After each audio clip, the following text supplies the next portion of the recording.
Nandito po tayo ngayon sa compound ng Aqua Farm Tech dito sa Avenue 821, Termer, California. Dito ho nag-start ang Aqua Farm Tech. Ito ay 10 years ago na inumpisahan ho ng ating CEO na si Rocky Friends. Makikita nyo ho dito yung ating mga circular tanks. Ito ho yung mga 90-footer ng circular tanks. Ito ang ating bread and butter. Makikita nyo ho ang aeration na ginagamit namin dito ay mga paddy wheel. Yan ho ay 5 horsepower. Kung isang yun nasa kabila ay 2 horsepower. Bali 7 horsepower ho ang ginagamit namin ng mga paddy wheel dito. Ang stocking density ho namin dito sa mga 90-footer nito at 100-footer ng mga tangke around 40 to 50,000 pounds na live fish. So 40 to 50,000 yung mga 1 pounder ng mga tilapia ang laman ng mga tangking ito. Yung bahay na yan ang bahay ho ni Big Mama at ni Dr. Hirado. Yan ho ang mag-asawang yan ang sumuporta dito ho sa ating CEO si Rocky Friends nung tinatayo niya itong aqua farming na ito sa Avenue 81. Itong mga circular tank na ito, si Rocky Friends din ho ang nag-introduce dito sa Southern California upang gamitin sa pagtitilapia. Very efficient ho itong mga circular tank na ito, especially kung very high ho ang stocking density. Yung ating mga competitors na nagtitilapia, bali si Rocky Friends din ho ang mga gumawa ng kanilang mga circular tank. Ito yung ating holding tank. Dito natin inilalagay yung ating mga produce na ready for market ng tilapia. Ayan ho, makikita nyo yung ating aeration na uplift pump na isa, ayan ho. At saka yung sa likod, yung mga paddy wheel ho. Intensive din ho ang ating aeration system dito dahil unang-una, nandito na ho yung mga tilapiang ready for market, ng mga live tilapia. Bali ho, ang market natin dito sa Amerika ng tilapia are live market. Hindi ho frozen market ang ating market.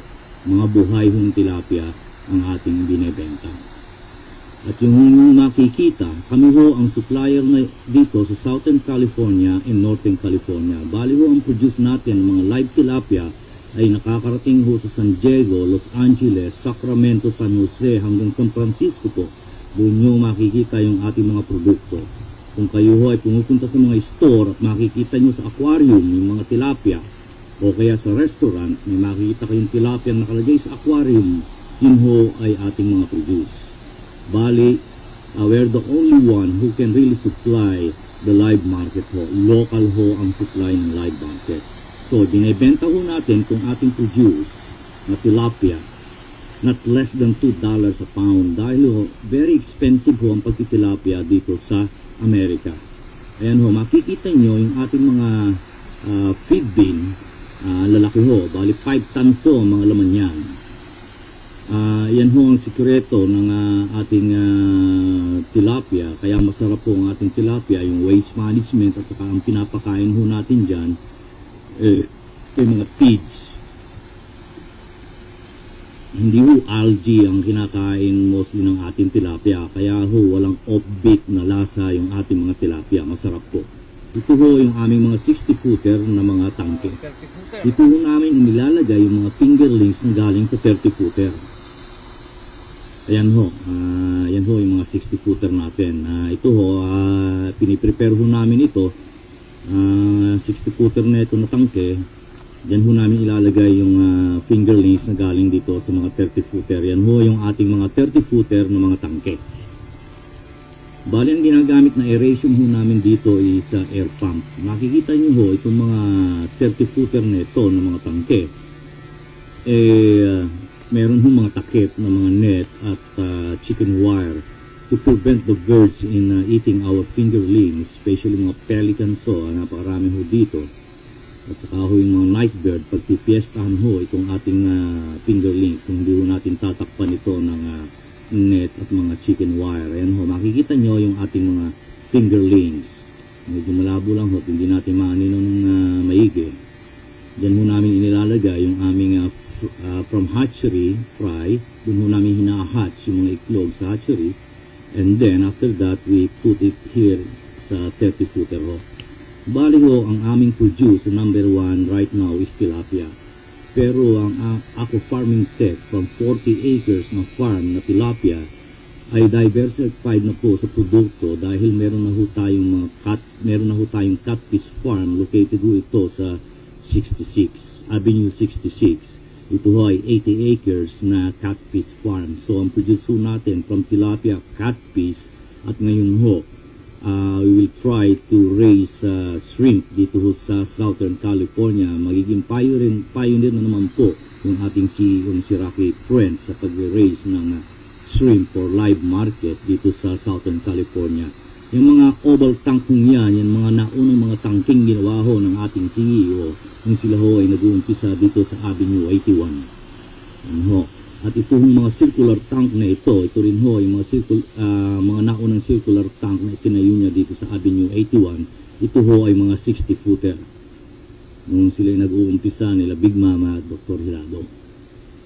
Yan ho, makikita niyo ho sa gitna yung holding tank. Diyan ho nila nilalagay yung kanilang hinarvest dito sa 60-footer, ready for market noon ho sila nag-uumpisa. Kanina pa ho natin pinag-uusapan ng tilapia. Ang tilapia ho sa mga Asian, hindi ho bago ito.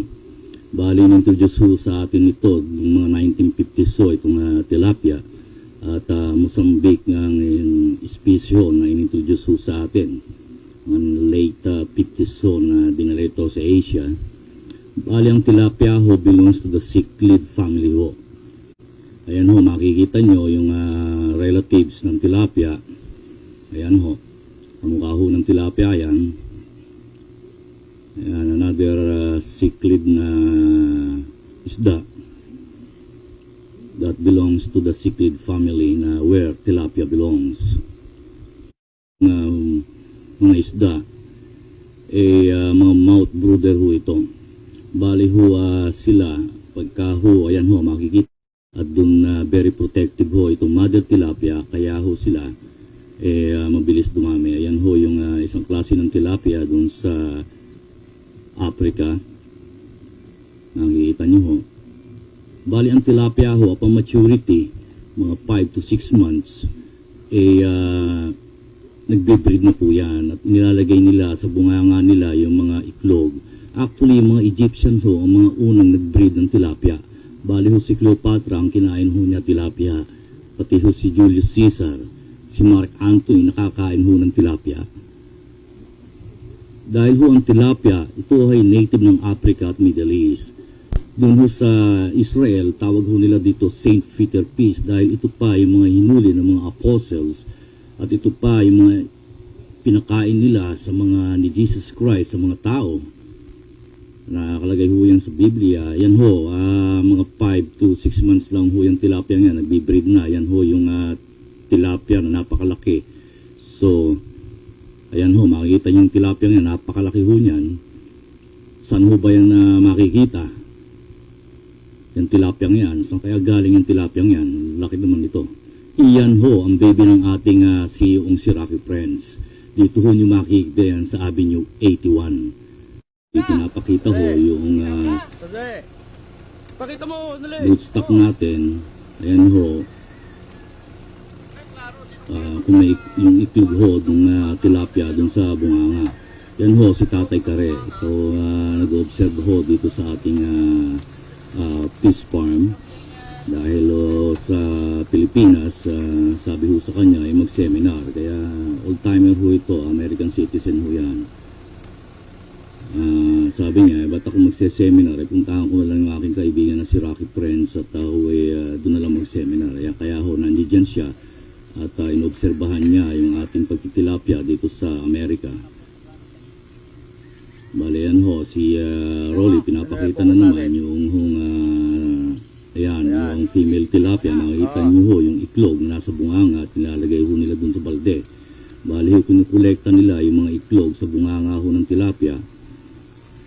At yun po ay dadalhin natin dun sa hatchery at dun ho natin i-incubate. Bali ho, Ang in charge naman dun ho ay ang ating farm manager na si Irma. Bali ho makikita niyo dito si Arman, si Rolly, si Tatay Karet, at yung ating CEO na si Rocket Friends. Na only this time, yung ho makikita itong nakalusong sa tubig. Dahil ho, very ho siya dito sa ating mga broodstock na ito. Talaga hong man to man ang kanyang pagbabantay at chinecheck niya how healthy and how kung okay pa ang ating mga broodstock. Ayan ho, si Tatay Kare, nag-observe ho siya dito sa ating farm. Yung kanyang matututuhan ho dito sa ating tilapia ay magagamit niya sa Pilipinas dahil balak ho ni Tatay Kare na magtilapia ho sa Pilipinas. At siya ay pinagse-seminar pa doon. Sabi niya, doon na lang ako sa Amerika mag-seminar at pumunta na lang ako doon sa aking kaibigan na si Rocky Friends. Ayan ho si Armand, kapatid ho yan ni Rolly. Yan ho yung ating farm manager na naka-assign sa Avenue 66. Doon ho sa ating catfish farm.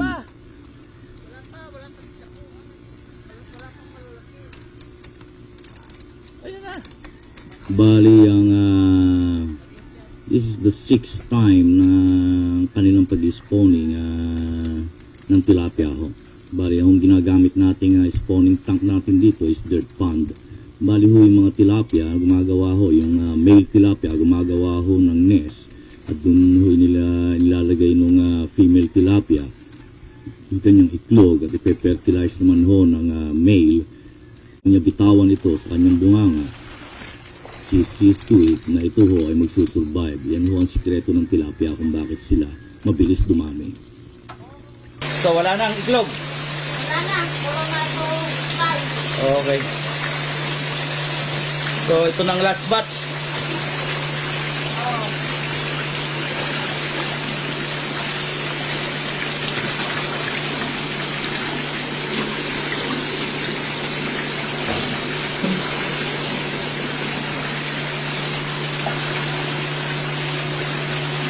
Dalawang incubator class, ito na yung natira.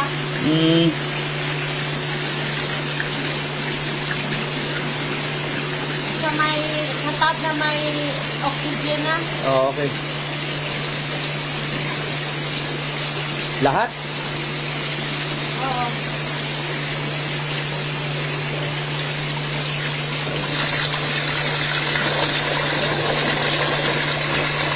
Habang nagmamas ko ng itlog, ano lahat, unti-unti yung kinukuha, nilipat dun sa top na may oxygen. Nag-clean up na yung dry.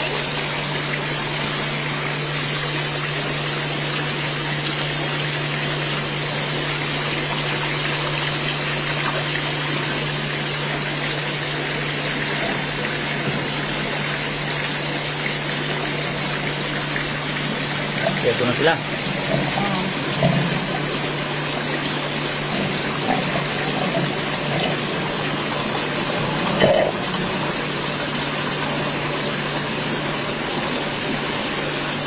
So, ito yung last batch.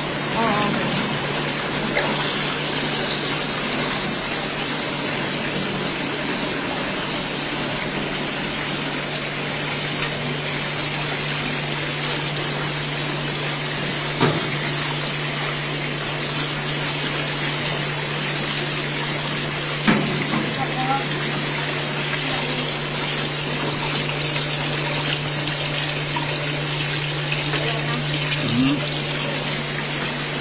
Tingnan natin yung grader.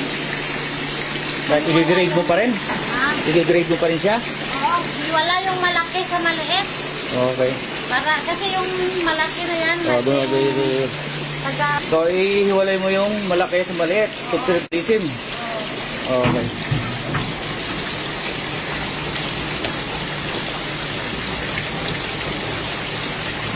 So, grader yan ng fingerlings. ng fry. Yan, ng fry. Ano, may mga malalaki.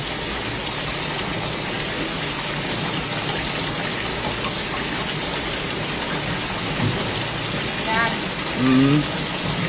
Ito ngayon ang papatay dun sa mga maliliit. Pag hindi makuha. Okay. Mga pass-thrower. So, ilipat natin ito sa kasama ng pass-thrower. Oh, so inililipat mo yung mga pass drawer. Yan.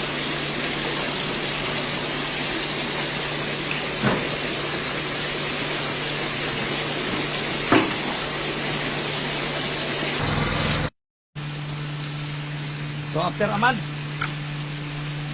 Ha? Oo.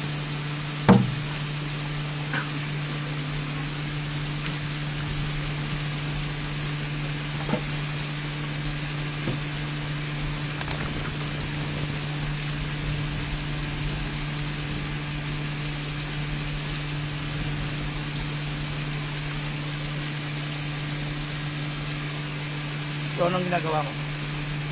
Ngayon, yung bakit na yung ginagamit pag-transfer, lagyan ng kaunting tubig para hindi mamatay yung isa ba kasi mga ano pa.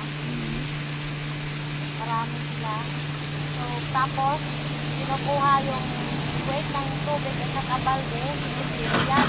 Ang bago lagyan ng tubig.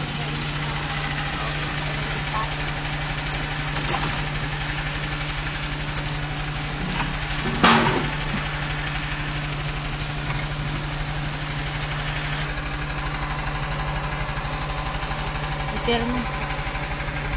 Termo ano. Yan, sis. Kailangan yung movement dyan ng ano, ng fingerlings, pabilisan. Kasi pag nabili ka, marami kang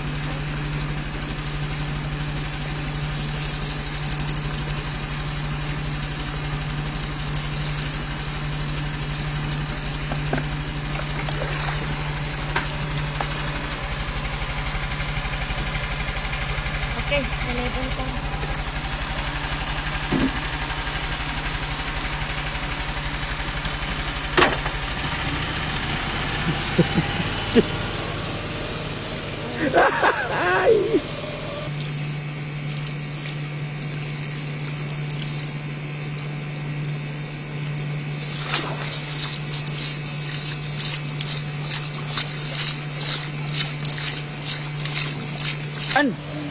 Ilan? 10 grams. 10 grams ba? 10 grams, ano? Okay. Kaya kako, meron yata nga 10 grams. So 10 grams nililipat na ho namin sa 60 footer. Sandali lang, sandali. Especially ho ngayon, busy kami. Sige,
Amoy naman yung title ng pagkatulog ba?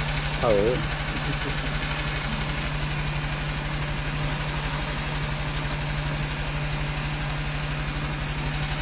Pag naamoy na nasunog, kilo na yan. Sunog. Doon sa hatchery, pinakount na yan. Doon sa kayo sa akin. So ang yung stocking density dito sa 30 footer is 30,000. ilan? 30,000 pieces. 30,000 pieces from hatchery Oo. to a 30 footer. Okay. Tapos ng Teka, from hatchery, from hatchery, ilipat sa dito sa 30 pot. ilang grams siya na pag Ayun, ano pa lang yan, after fried. a month? After a month, mga 5, ano na yan, 5 grams. 60 days, Maging 10 grams na yan. So, yan ang good size for stocking sa ano, 60 footer. Oo. Okay. Harap kasi kami na. Hindi, kaya mo na. At ako yung tatanong. Ang beauty niyan eh. Ako na. Puro pisngi na.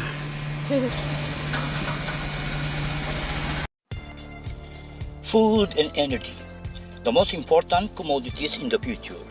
We should do some actions in research and development and innovation for the future of our children's children. From 2001 to 2007, I did my independent research and development and innovation in aquaculture from 2003 to 2007. I transferred to Aqua Farming Tech Incorporated to test my broodstock red and golden orange tilapia with the approval of Rocky Friends to test it in this farm. He is also the founder and CEO. When I was in Aqua Farming Tech, I collaborated with Rocky Friends in research and development and innovation in intensive culture system in aquaculture. Most of it are out-of-the-box ideas, and the experimentation we have done was recorded in videos and in my personal journals. Rocky Friends and me, Efren Tejuman, had done some innovations never been tried in aquaculture. Rocky and me is the same age. We are born in 1957. We are the baby boomer. Aqua Farming Tech is the definitive leader in the industry. State-of-the-art aquaculture operations are conducted from the two farms encompassing 120 acres. Always an industry innovator. Aqua Farming Tech is the first farm with more than 60 tanks, one of the first farms to build above the ground cement tanks, and the first farm to utilize a mechanical aerator to improve the oxygenation of the water, the first farm to develop and implement method of recycling water, and the first farm to generate significant percentage of its power from solar, and the first farm to self-manufacture its own feed, and the only farm endorsed and accredited by the state of California to do and accept training and education of people about intensive culture system in aquaculture. In a world with increasingly limited land for growing food, we invest in agricultural enterprises that produce the highest possible yield per acre. We also leverage that strength by using the most efficient energy resources on the planet. It's no secret that some of the smartest investors in the world are betting on the development of highly efficient methods of growing food in smaller spaces. People like George Soros, Warren Buffett, and Bill Gates have seen the numbers and added farmland to their portfolios. Here's what they know. The world's population is projected to be 40% higher by 2050 than it is today. That's not far down the road, and yet our farmland is shrinking every year. An estimated worldwide equivalent of 40% of California's agricultural land is lost every 18 months, which will result in a dramatic increase in the cost of food. But there's hope and opportunity. There are methods of farming that can address these frightening numbers and help feed a hungry planet while generating profits for forward-thinking investors.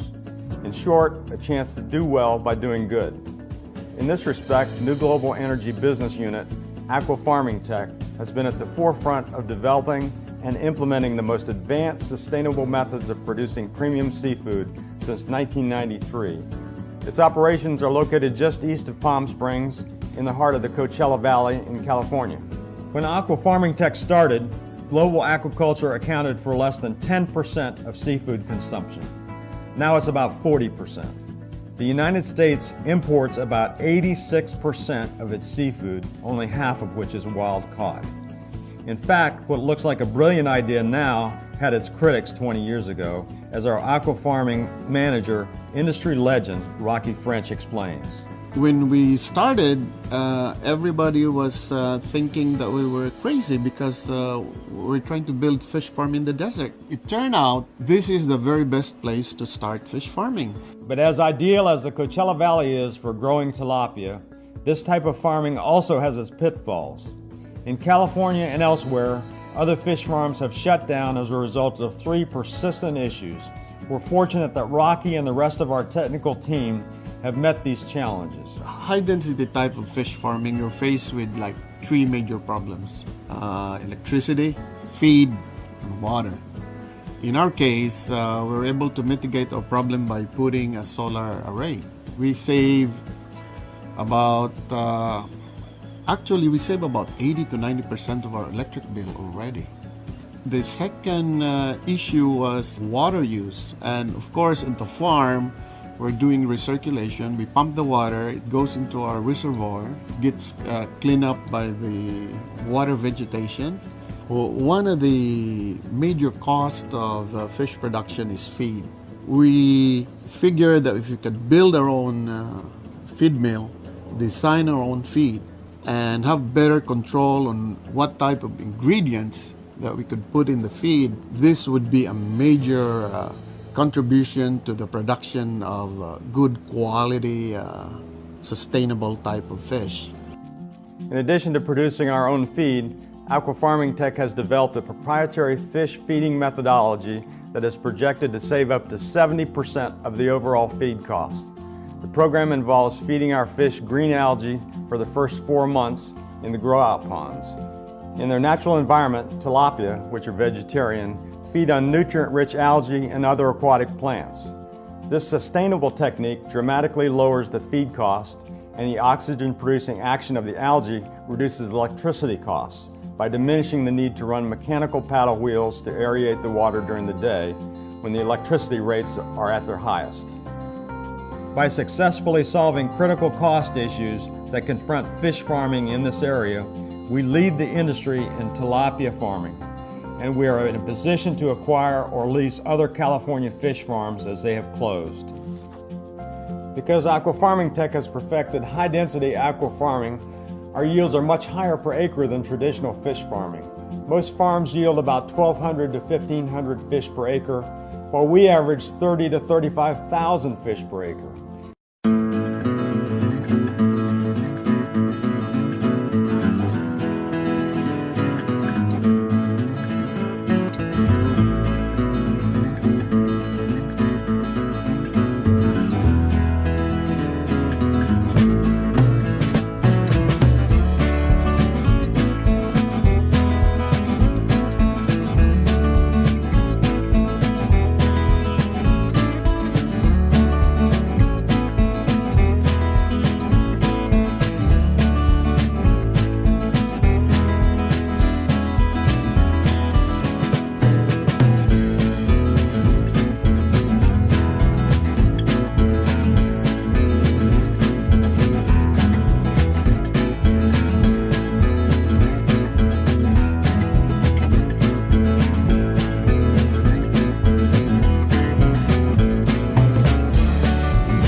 Broadcasting to you live from the Dallas KFXR 1190 AM iHeartMedia studios and worldwide through Yorba Media. I have Perry West, CEO, New Global Energy, on the show with us today. Perry, welcome to the show. Hi, how you doing, Michael? I'm doing great. All right, Perry, I was looking at your company. When it comes to food, you guys have got it covered. I can't wait to get into the moringa, but first, let me back up a little bit, and please give us the depth and the background of the management style that you bring to the table.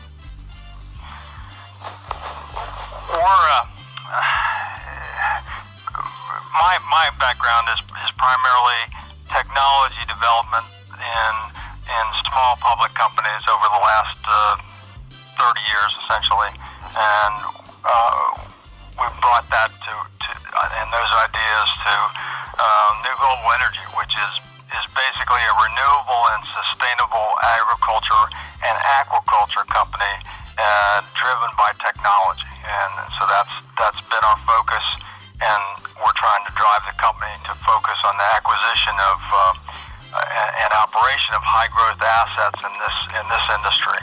Well, you certainly have the portfolio taken care of.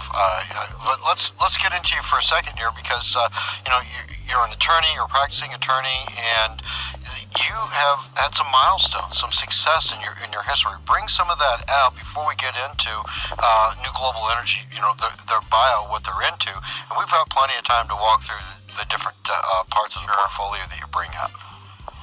Well, I've had some experience in a number of areas, technology related and natural resource related. I was CEO of Cambridge Energy, which was a small public E&P company with oil and gas production in Louisiana and Texas and internationally in Indonesia. I've been the CEO of Interactive Technologies, which was an interactive digital media company. That was a NASDAQ company that was listed in NASDAQ. Early on, a business partner and I started American Financial Network, which became the largest computerized loan origination network in the country, and one of the first. Even in the days before public access to the internet, we operated our own network, and it became a significantly large company. I think we did well over $2 billion in business. We went from an idea to listing on NASDAQ early on. And I've more recently been involved with the development of concentrated solar power technology through a company called Nanogen, which concentrated in developing a solar system not related or not using PV panels, but using concentrated solar in the small to medium size marketplace. And I've brought some of that to New Global, which we expect to apply as we go along in the different acquisition of different properties. But those are some of the areas of background that may be of some interest and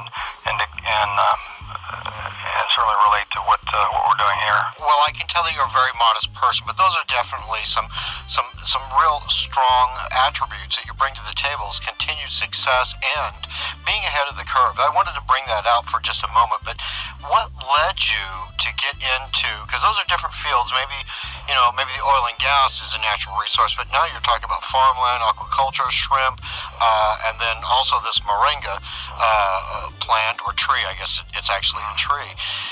Let's get into that, because you're in an industry sector, as far as I'm concerned, because I'm a natural resource person from way back, and you're getting into an industry sector that there is always a demand for, and it seems to me you're a little ahead of the curve on this. Let's bring New Global Energy's bio out, a little bit about what the company does, and then if we can, we'll walk through and drill down into some of the different parts of your portfolio here. Well, as I indicated, we're basically an aquaculture and agriculture company, right. Focused on areas that we believe are sustainable and renewable, an attribute which is really an essential to the future marketplace. I think if you look at the farmland as an asset base, for instance. I'm not sure how you could hit all the bases better for an investment or a desired asset than farmland. First of all, you have growing demand. The population is expected to grow 40% by the year 2050. Significant growth in demand. You have decreasing availability of farmland. Every year, worldwide, we lose an amount of farmland equal to about 40% of all the farmland in California. Every year we lose that. And those two things related add to an ever-increasing value. And the record shows it. I mean, every year since World War II, the U.S. has had, except for 4 years, has had a steady increase in the value of farmland. And focusing on that, it's just not doesn't make sense not to become involved and lay out a business plan which focuses on farmland as part of your asset base. Let me drill down into the farmland for a minute before we switch over to agriculture. On the farmland, are there any specific crops or types of farming that you think are going to be more valuable in the future than most people would know right now?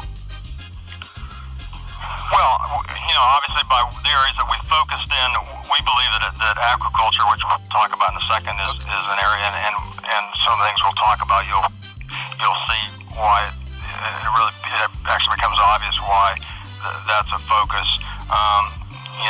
We're trying to focus on crops that are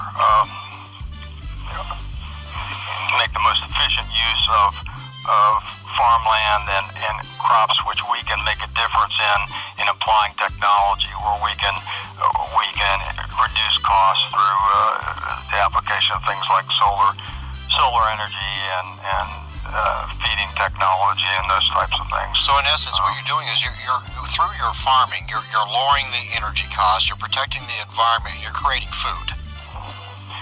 Yes, I mean that's the bottom line, and that's the product, and it's a sustainable and renewable product. You grow the food, you sell it, you go back and you grow more food, and again on that same asset base. For instance, mining and oil and gas, it's a declining asset, it's depreciating asset or the depleting asset, because you take out the oil and gas or the minerals out of the ground. With farming and renewable agriculture, you just go back and grow an additional crop every year, or every 6 months, or whatever your crop cycle is. Let's switch if we can. We've got about 3.5 minutes left in this segment, and talk just a little bit about the aquaculture, fish farming. Well, just to set the stage a little bit, in the United States, every American, on the average, consumes about 16 pounds of fish and shellfish a year, with about 4.5 pounds of that being shrimp. So you have an existing and significant market. The resources here in terms of growth have been limited, so that our seafood every year is an increasing percentage is imported. We import about 84% or 85% of seafood, and that's increasing. Just 10 years ago, that was only 63%. So you can see that there's an issue in terms of the United States being able to furnish enough seafood. Again, an area where there's an increasing demand. And aren't our oceans getting depleted? I mean, well, not only oceans. The oceans are getting depleted, but the commercial fish stocks in the ocean and some of the ocean fisheries as well, 75% of them are depleted or overexploited, as has been characterized by the UN.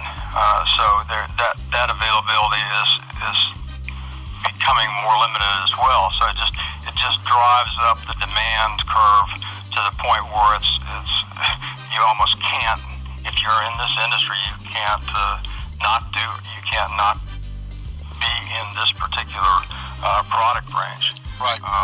Let me see if I've got my statistics correct, but in the 70s, aquaculture represented some 6% of the total seafood consumption, and today it's 40 and expected to go to 50% by 2024. So obviously you're in an area that there is definitely upside demand and declining supply until you figure out how to really move it out. So I want to applaud you on that. We're going to need to go to a break here, Perry, in just a minute, but I want to make sure the audience gets your contact information. KFXR 1190 AM, iHeart Media Studios, and worldwide through yorbamedia.com. I'm joined on the show with Perry D. West, CEO, New Global Energy. Symbol on this stock is NGEY, traded on the OTC Bulletin Board. Web address is newglobalenergy.net. All right, Perry, thanks for coming back on the show. Appreciate it. I'm glad to be here, Michael. Thank you. All right, when we were talking about aquaculture where we left off in the last segment, and it's definitely got some dynamics that put you in the catbird seat, if you will, no pun intended. But the shrimp market, after going through some of the information that you provide to the public, this is amazing stuff. A new disease ravaging shrimp farms around the world. Bring us up to speed on this.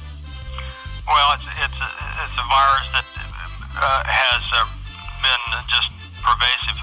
Primarily, the primary shrimp raising areas are in China and Asia, and those areas over the last several years have been struck by a virus which has just ravaged really more than 40% of their crops, and it has reduced, likewise reduced the availability, when at the same time demand in this country is increasing. What is it? Early mortality syndrome, right? EMS, you're right. Early mortality syndrome. Right. Now, this has been around since 2009. Then it went to Vietnam. How is this, affecting their exportation? I mean, what percentage decline in the crop are we looking at? If that's well, you're looking overall at a 40% decline in the entire shrimp production. And a shrimp production that was at about even demand. So I mean, that increases the scarcity by a factor of 40%. It drives you to that area. All right, so that by you being in this industry, farming shrimp, before I'm going to stay on this disease. Somebody asked me, because I was talking about this interview with my significant other before I came onto the show, and they were wondering, does that spread to, let's say, all exoskeleton, like crab or lobster or things of that nature, or is it just focused on shrimp? This particular virus has been focused on shrimp, and the shrimp farms have gone to biosecurity to limit the spread. Of course, it's already taken its toll by the time they've done that. Okay, all right. So costs rising due to a 40%. I mean, is it 1-to-1? Are we looking at a different ratio for percentage cost of appreciation to purchase the shrimp relative to the decline, some 40% in the supply? Well, you have other market factors. People change their selection. So you don't have a direct 1-to-1. I mean, you can see what's happened in the stores when you go buy shrimp in the store. The reason for that is what's happened in Asia, because the shrimp production here is only a fraction of what we use. So it's not quite a 1-to-1, but it allows us an opening for the market. And basically, we have a 100% call on our any shrimp production, just like we do for our live fish production as well. Nice. You said live fish production. What else besides the shrimp are you producing? Well, we produce primarily live tilapia.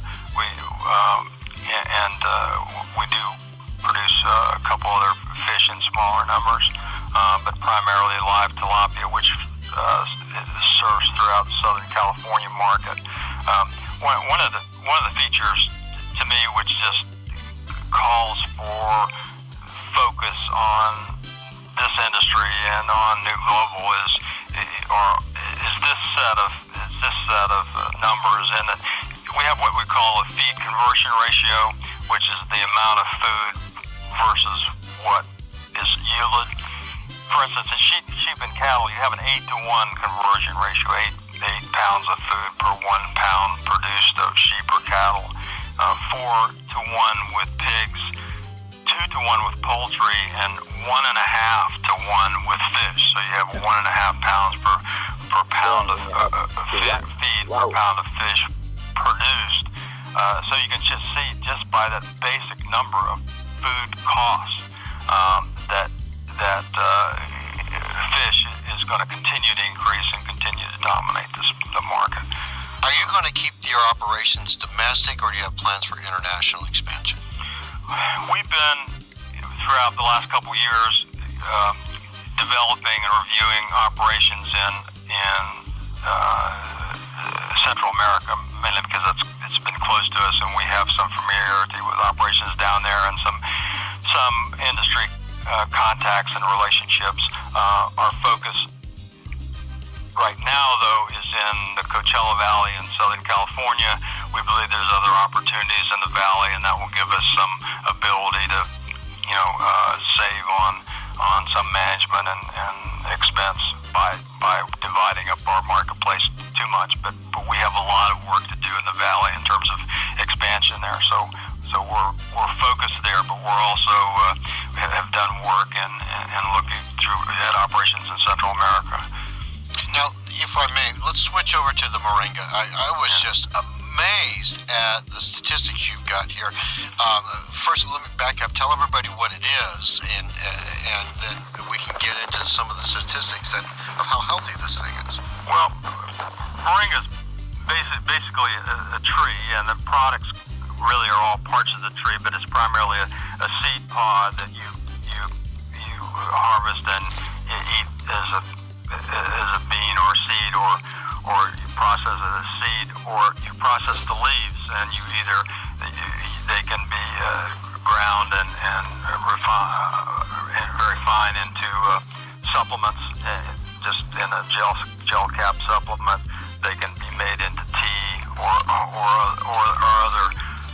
other factors, but the two pieces of it that we're focused on are the seed pods and the leaves, and it's a tree, so you just harvest those parts of the tree, and it grows back, and you harvest again the following year those parts of the tree. But as you said, it's really exciting when you look at what this food does. By the way, we do use some of this for fish food as well, supplements for our fish as well. But it's a supplement for humans, which has some of the numbers you were talking about. Has twice the protein of yogurt, 3 times the potassium of bananas, 4 times the calcium of milk, 4 times the vitamin A of carrots, 7 times the vitamin C of oranges, and 25 times the iron of spinach. It's really a superfood, and it's just really getting started. We have done some work with this in Central America, and now we've planted a significant planting in our farm in the Coachella Valley. Now, I don't know if I've got the right plant or the right tree, but from my understanding, if I'm correct me if I'm wrong, but this tree grows very fast. Yes. I mean, you expect to do at least a crop a year. It may be a year to 2 years initial growth cycle, but it's you have a tree, which is again a sustainable product in that you don't use up the tree. You just use the leaves and the seed pods grown on the tree. That's amazing stuff. I really appreciate you taking the time to come to the show with us today. Perry, last parting takeaway message in the minute that we have remaining in the interview. Well, there's so many things to talk about. It's hard to focus in on it, but I think that I just want to let people understand that our focus is to bring technology to this marketplace and to maximize the output and to maximize, hopefully, the profit that people will see from our company. That's what we expect. With the margins that you just mentioned, I don't see how you could not have superior results for all of the investors, let alone provide an answer to a depleting source that's out there for everybody. My hat's off to you, Perry. I want to thank you so much for being on the show. All right, thanks, Michael. My pleasure. Perry D. West, CEO, New Global Energy, web address newglobalenergy.net.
An original idea of harvesting grading system I designed for circular tank exceeded the farm expectation and proved to be significantly less traumatic to tilapia harvested for market.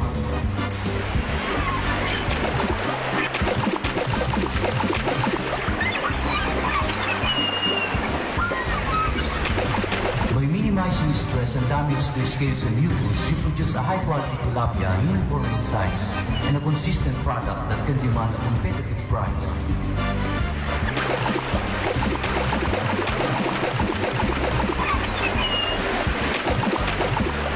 Tilapia remain calmly in the water while the smaller fish swim through the smooth surface of the grading bars, and the marketable size as starterwaves do not scrape the scales or the mucus. The harvesting grading process needn't be unduly stressful or physically traumatizing to the workers or tilapia.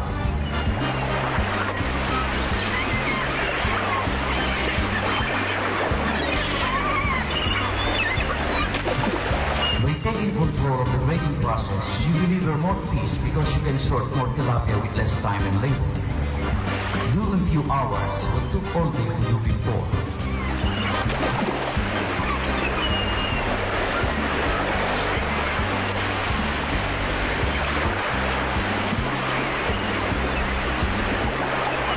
Holding tank for tilapia ready for market.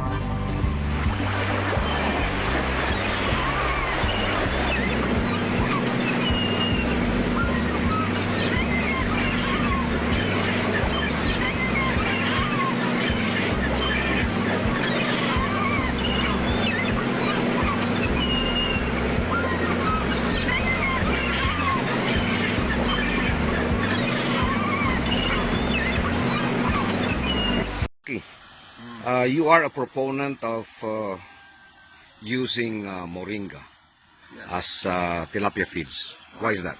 Yes.